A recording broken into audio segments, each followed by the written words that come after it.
China lied to us for 15 years. Modi needed 3 minutes to end it. That's not a headline. That's a revolution. In a marble conference room in New Delhi, Captain Ibrahim Traoré sat across from India's Prime Minister. Cameras flashed. Translators leaned in. No one said a word. Then Traoré placed a single folder on the table. Inside, 15 years of Chinese deception. A $7 billion dam that was never built. Dead timelines. Ghost engineers. Empty promises. And then, just 3 minutes after opening that folder, Prime Minister Modi spoke 5 words that shook the global order. We can start next month. That moment didn't just change Burkina Faso's future. It shattered China's stranglehold on African infrastructure. No Chinese companies. No more delays. No more diplomatic theater. India came with $24 billion, the largest infrastructure deal in West African history, backed by real contracts, real penalties, and real delivery dates. Within 48 hours, 3 Chinese delegations scrambled to reach Ouagadougou. Within 72 hours, the Chinese ambassador called it economic suicide, but inside Beijing's closed-door briefings, Xi Jinping's advisors said something far more honest. If this succeeds, China's monopoly in Africa is over. Because for the first time, an African nation had the audacity to say, "We're not your client state. We have choices. And we choose partners, not masters." So ask yourself, if one deal can break 15 years of silence, what else has Africa been quietly forced to accept? And more importantly, who really controls the continent's future? If these are the kinds of questions you've been asking, you're not alone. Subscribe for more stories the mainstream won't tell you. Turn on notifications. And tell us, was this bravery or betrayal of an old alliance? Because what happened next may be the most important geopolitical shift of this decade. And it's only just beginning. Why India succeeded, where China failed, and Africa noticed Burkina Faso didn't reject China overnight. The betrayal took 15 years to fully ripen, 15 years of waiting, stalling, and believing in a promise that never came. Back in 2009, China promised the crown jewel of West African infrastructure, the Sahel Mega Dam, a $7 billion project to generate 6,000 megawatts of clean energy, irrigate 2 million hectares of dry farmland, and power Burkina Faso into the future. The papers were signed, the headlines were written, the hope was real. And then came the silence. 2012, feasibility studies still ongoing. 2015, financing under final review. 2018, technical obstacles under reassessment. 2020, COVID disrupted progress. 2023, no response, no delegation, no dam. And yet, during all those years, China built airports in Pakistan, railways in Kenya, and ports in Sri Lanka, projects that moved, money that flowed. So why was Burkina Faso left waiting? Because Beijing calculated that a landlocked, impoverished nation could wait forever. They thought we were patient because we had no options, that we were silent because we were weak. They were wrong. In 2024, Captain Ibrahim Traoré picked up the phone, not to call Washington, not to call Brussels, but to call New Delhi. What followed was nothing short of shocking. Within 14 days, Indian engineers delivered a revised plan, 8,500 megawatts instead of 6,000, AI-powered smart grid instead of outdated tech, full regional water management system serving 5 countries, more power, more technology, more vision, but most importantly, more respect. India treated Burkina Faso not as a client, but as a co-architect, not as a project site, but as a partner with agency. Larsen and Toubro would build the dam. Brel would manufacture the turbines. Tata Power would operate the facility under local partnership and full transparency. No closed-door deals, no back-channel negotiations, no vague delivery dates. And, unlike the Chinese model, India demanded no resource collateral, no gold, no land, no ports. What they asked for was simple: let us build, and let your people own it. Ask yourself this: what does it say about China's intent when their best offers only come after they've been replaced? Because within 72 hours of the India deal going public, Beijing returned, suddenly capable, suddenly generous, suddenly interested. They offered $30 billion better tech, faster timelines, and even proposed co-financing the original Chinese dam plan. But it was too late. Burkina Faso had moved on, not just to another partner, but to another paradigm, because this wasn't about who builds the dam. It was about who shows up when you need them most. For 15 years, we were patient. For 6 years, India will build. That's the difference. And while Beijing scrambles to contain the fallout, other African nations are watching carefully. Ghana's president called. So did Kenya's energy minister. Nigeria requested site visits to the Sahel. The monopoly is broken. The silence is broken. The cycle is broken. And now, Africa asks the most important question of all. If we could say no to China, what else have we been told we must say yes to? Why China sent 3 emergency delegations to Burkina Faso. When the deal went public, China didn't just react, they panicked. Beijing wasn't afraid of losing a contract. They were afraid of losing control. For over 2 decades, China's strategy in Africa followed one unspoken rule: be the only option. Flood the continent with loans, build the biggest projects, fund the fastest timelines, but always keep your foot on the neck of dependency. That formula just broke. The moment Burkina Faso announced the $24 billion deal with India, Chinese state media launched a coordinated smear campaign. They called it fiscal recklessness, neo-colonialism in disguise, and even accused New Delhi of weaponizing development diplomacy. But the language wasn't the story. The speed was. Within 24 hours, 3 Chinese delegations landed in Ouagadougou.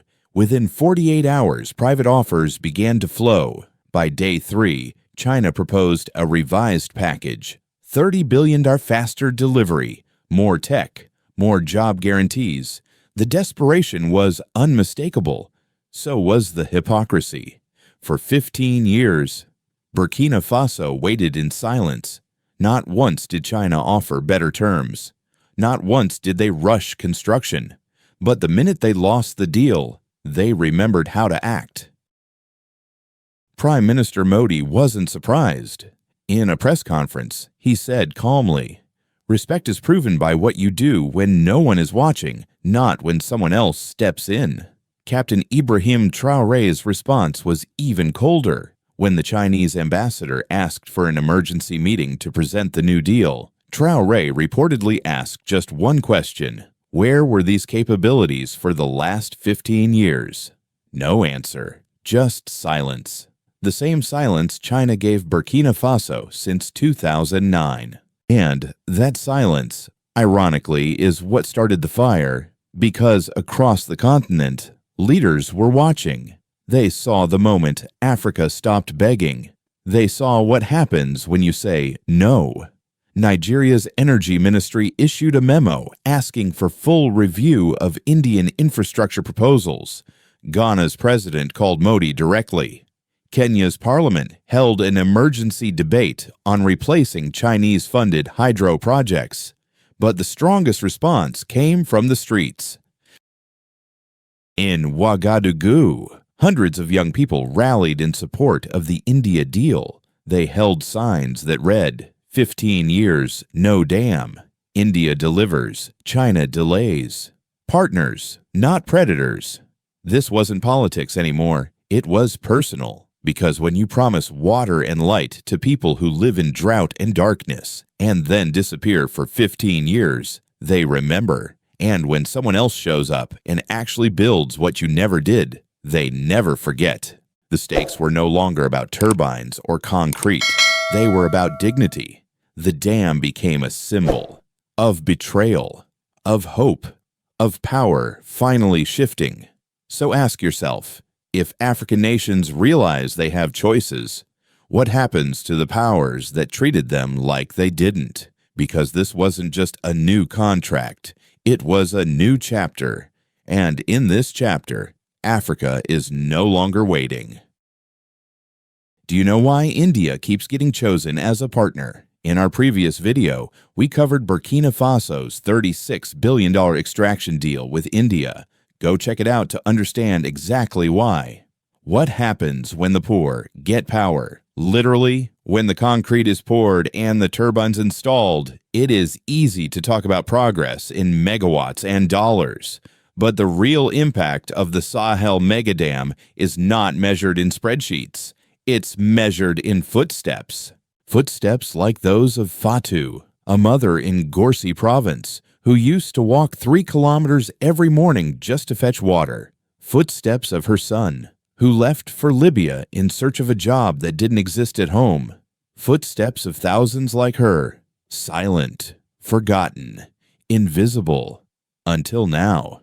Because for the first time, Burkina Faso's national development is no longer a line item in someone else's foreign policy. It's real. It's local.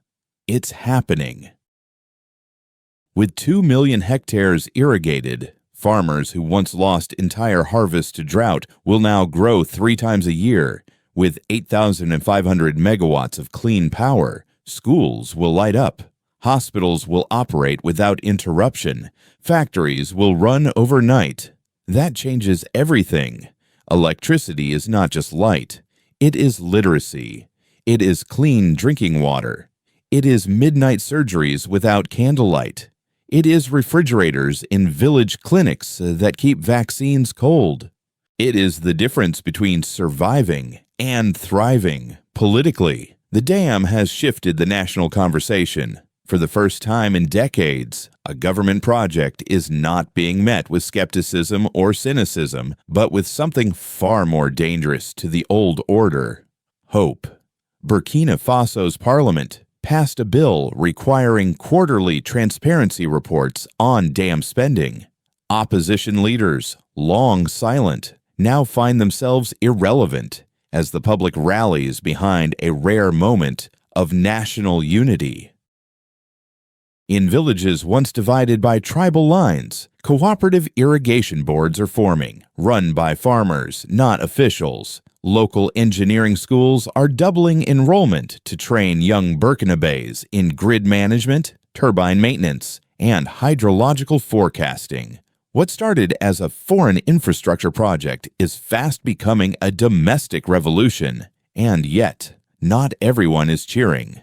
Multinational aid organizations, long embedded in Burkina Faso, are quietly downsizing. Western contractors who once dominated development talks are being cut out of the loop.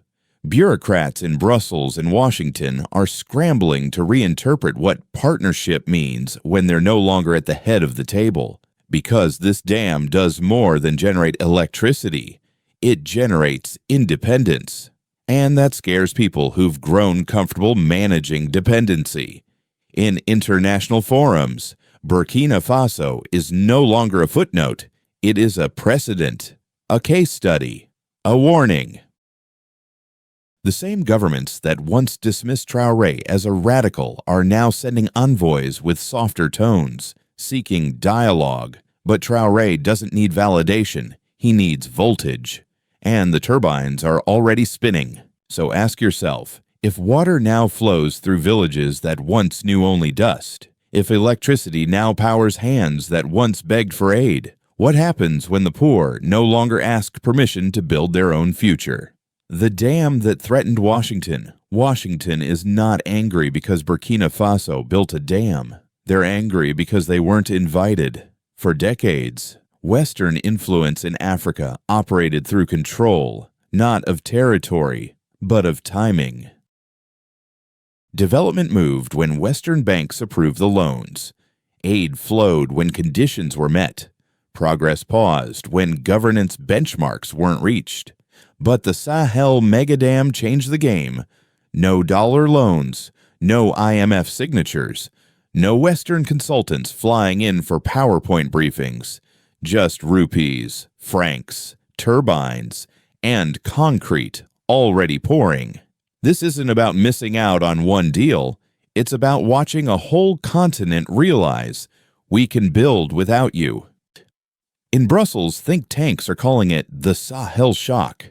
In Washington, diplomats are quietly pressuring India to coordinate more with Western priorities.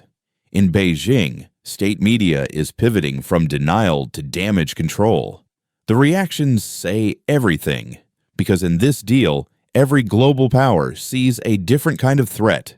For China, it's the end of their monopoly. For the West, it's the collapse of a gatekeeping system.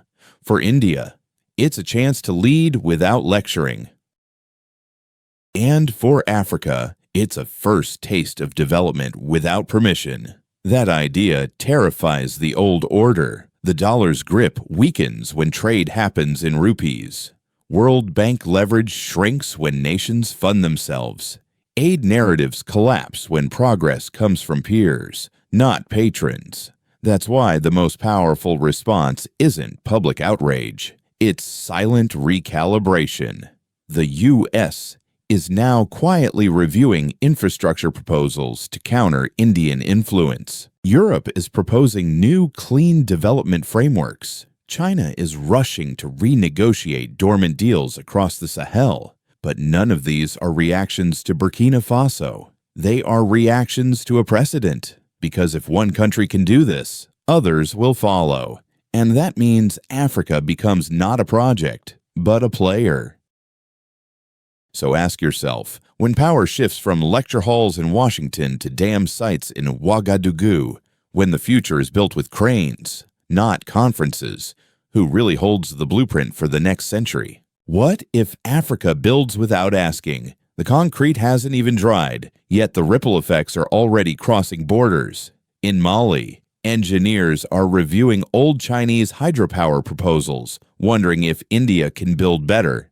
In Ghana, legislators are drafting policies to open bidding to non-Western firms with performance guarantees.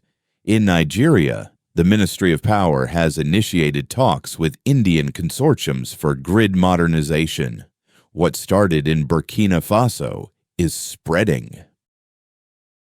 Because this wasn't just about a dam, it was about a new model, one that doesn't begin in Paris, end in Beijing, or pass through Washington. It begins here, in Ouagadougou, in Bamako, in Accra, in Lagos. And its foundation is simple: accountability, not dependency; execution, not excuses. India's commitment goes beyond steel and wires. Technical universities are being established across the Sahel with Indian curricula. Joint training centers are preparing African engineers not just to operate infrastructure, but to design it. 10 years from now, Burkina Faso won't just have a dam. It will have a generation of engineers who know how to build 10 more. This is the pivot moment, from made by others to built by us, from foreign-led to future-led, from waiting for permission to writing the blueprint. And yet, the stakes are rising.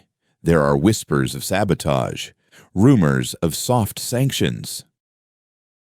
Funding freezes from traditional donors reevaluating priorities, because this is not just about infrastructure, it's about influence. And no empire gives up quietly, but the cranes keep rising, the wires keep stretching, and across Africa, the ground is shifting. So ask yourself, if Burkina Faso rewrote the rules in 6 months, what might an entire continent rewrite in 6 years? 2031, the year Africa redrew the map. In 2031, when Lake Traoré fills the valley and the Sahel megadam hums at full capacity, the world may not be ready for what comes next. Because by then, Ibrahim Traoré won't just be remembered as the man who built a dam. He'll be studied as the leader who cracked open the global development order without a single warhead or diplomatic sanction. A man who showed Burkina Faso and all of Africa that prosperity doesn't need permission.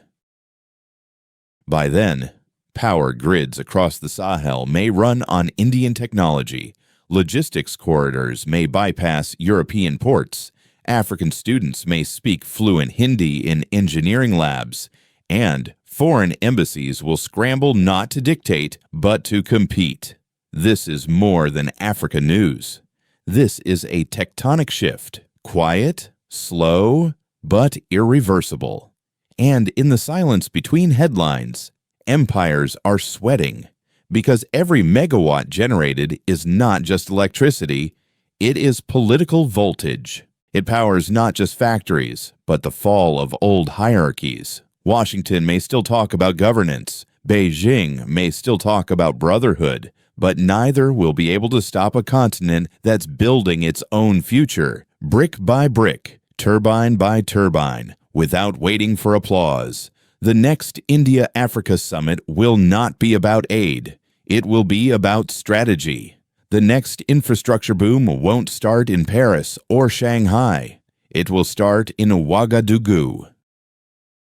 And the next global shockwave, it won't come from Wall Street. It will come from water spinning through turbines Traoré built. So ask yourself, if one dam can unsettle global empires, what happens when an entire continent stops playing by their rules?